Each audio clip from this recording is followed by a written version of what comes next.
The Republican Guard is in full control. Everything is taken care of.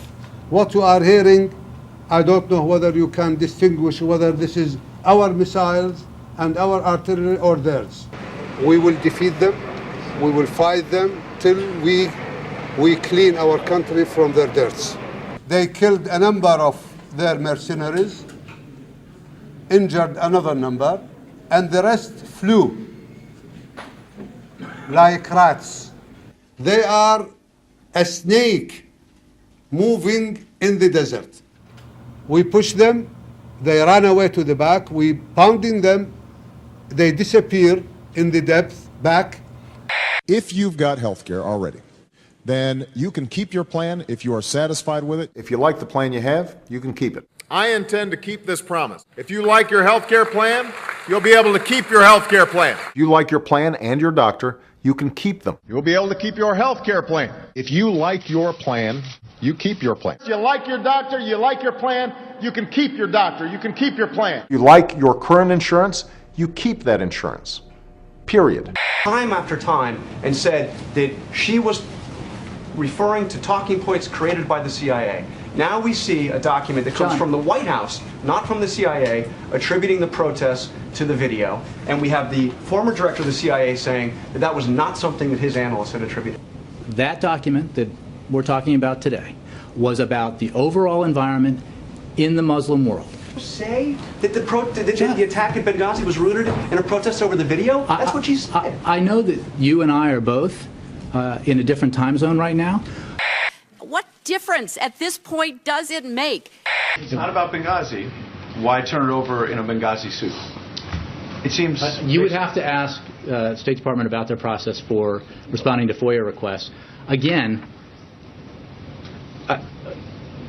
you can just read it and then decide for yourself. As many people have now said and written, like, this is a conspiracy in theory and virtue of a conspiracy. The conservative group comes in and says, we want Benghazi documents. The administration says, this is not a Benghazi document, so we're not turning it over, right? Again, I don't, like, this is a State Department FOIA request response.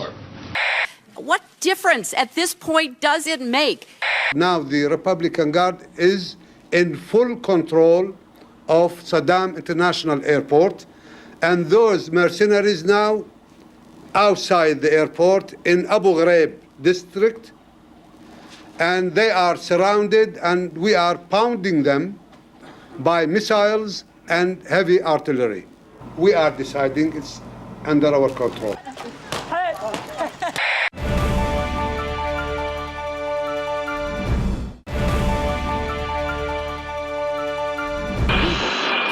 There is often talk that only military and police should have guns, that if there is an incident, a man in uniform will swoop in and save you. And there are plenty of good people in those positions. But we can't ignore the blatant abuses of power that do occur, such as an off-duty NYPD member who got drunk and shot a man 6 times. To anyone who'd point out that the man was off the clock at the time of the shooting, I'd be quick to point out that he shot a man 6 times. On the other side of the country, a man fleeing from police was shot in the back, fell down a staircase, and died. Reports are that the man had previously been menacing with a pair of scissors, but was unarmed when he was killed from behind. Moving now to Texas, a sheriff responding to a burglary killed the dog of the victim who called him. Apparently, pepper spray wasn't a good enough option to keep the dog at bay. And earlier this year, Albuquerque police killed a homeless man for the heinous crime of camping. Do it. Get on the ground! Get on the ground now! Get on the ground! Get on the ground! Don't make noise! Put your hands out to your side and drop the knife! Hands out to your side! Beanbag! Beanbag! Drop the knife! Drop the knife! Drop the knife! Still got the knife in your... Negative. Let's contrast that with responsible citizens handling firearms. While they're reversing, the lady's holding onto her purse still, chasing him all the way to the middle. That's when a perfect stranger intervenes. You can see him there in the PT Cruiser at the top of the screen. And that Good Samaritan came out and drew his weapon and scared them. And then that's when he pulled him out the car. Someone snapped this picture of the man holding the two suspects at bay. A few minutes later, police arrived. She heard the suspect say this. He said that crazy has a gun, and that's when I was finally down on the sidewalk and I shot it into the dirt, into the grass area, and to let him know, you know, I've got a gun and I know how to use it. With all of this in mind, the Department of Justice is continuing their attack on the Second Amendment by limiting banking options for gun stores. This in addition to the DOJ running guns into the hands of Mexican drug cartels with Operation Fast and Furious. So to the Good Samaritans and constitutional police alike, be aware that if the DOJ continues these actions virtually unchecked, you may find your right to bear arms infringed in a way that you wouldn't expect. You can find more reports at INFOWARS.com. One thing that I think is clear with young people and with adults as well is that we just have to be repetitive about this. It's not enough to simply have a catchy ad on a Monday and then only do it every Monday. We need to do this every day of the week and just really brainwash people into thinking about guns in a vastly different way.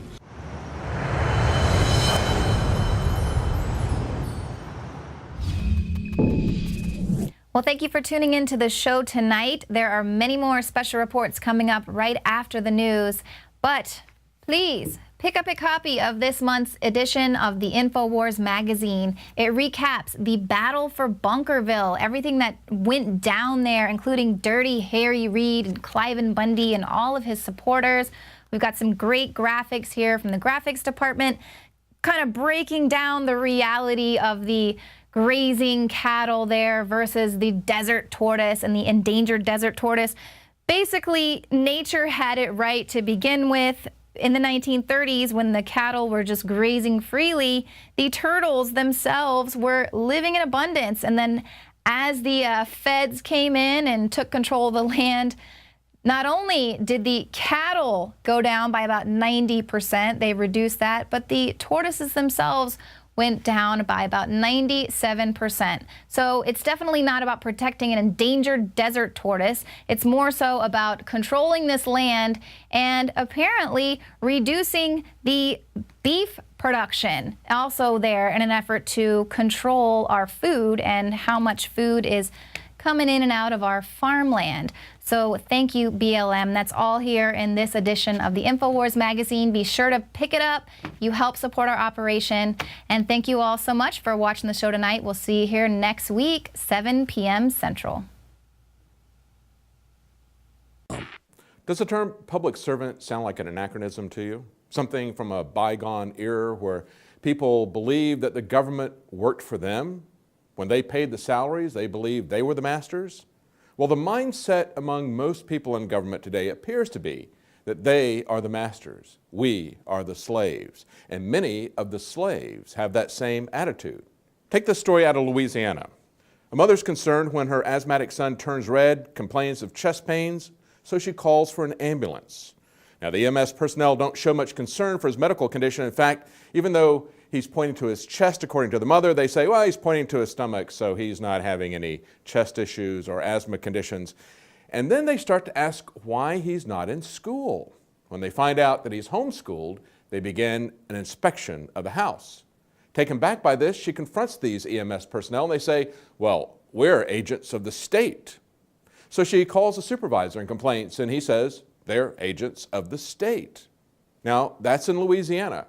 In North Carolina, a sheriff is talking about the immense powers that he has over your life as part of his election campaign. In an article from Lou Rockwell's blog that's on InfoWars, Sheriff Ed Brown, the delusional dictator of Onslow County, North Carolina, he writes on his election flyer, the vast majority of our duties and functions are performed with only our conscience watching and directing us. And that's a big part of the problem. We see over and over again that violent confrontations with the public, unjustifiable violence and brutality against the public is rarely, if ever, disciplined against the officers who commit these offenses. They're protected by the police department or by the unions. Rarely does anything ever happen to them, so they get this message loud and clear. This is the rest of his flyer. Those in the law enforcement profession have complete power over you, your life, your family, your loved ones, your rights, your freedom, your future, everything precious to life. From the very word of a law enforcement officer, all those precious things of life hang. We've seen over and over again that attitude, not only from law enforcement, but from every government agency, that they have complete power over you, your life, your family, everything hangs by a thread, hangs by their discretion, that they're not accountable to anyone. Were those remarks out of context? Were they misconstrued? Actually, Sheriff Brown's supporters have essentially doubled down on his remarks. Here's what one person wrote to a newspaper. Officers can ask you to get out of their car. They can handcuff you to protect themselves. They have a lot of power over your life. If you're in a dangerous situation, your life is in their hands. No, actually, he got that wrong. If your life is in their hands, you're in a dangerous situation. This sheriff is up for re-election this Tuesday. And look at what he did at a forum where he's debating his opponent. He actually accused his political opponent of being involved in bombing threats that were carried out by an 18-year-old. The way that he made these threats was with a threatening phone call, which was recorded. This young man has told me you're the reason for his bomb threats. And the general public is going to believe that. You hear Brown on the phone with his longtime friend and challenger, Hans Miller. When somebody makes false allegations without corroboration, that, to me, is a loss of integrity, and integrity, once lost, can never be gained back. That's right, he makes these vague threats, and he says, well, I don't know what to make of this. I'm just going to have to call in the media and let them decide whether this is true or not. A threat, trying to get the guy to back off. I find there is absolutely no credible evidence to support such an allegation against Hans Miller or his campaign. But of course, the district attorney says it is totally unprofessional, and it's not the first unprofessional thing this guy has done. This now borders on the ridiculous. This same North Carolina sheriff, Sheriff Brown of Onslow County, used a wire hanger as a divining rod to search for a buried body. Now, this is being reported by the SBI, the State Bureau of Investigation, North Carolina. And what he did was he took this divining rod and he walked back and forth over the area so much that he erased any footprints, hampering the investigation. So the question is, though, who is dumber, this sheriff or the people who will vote for him?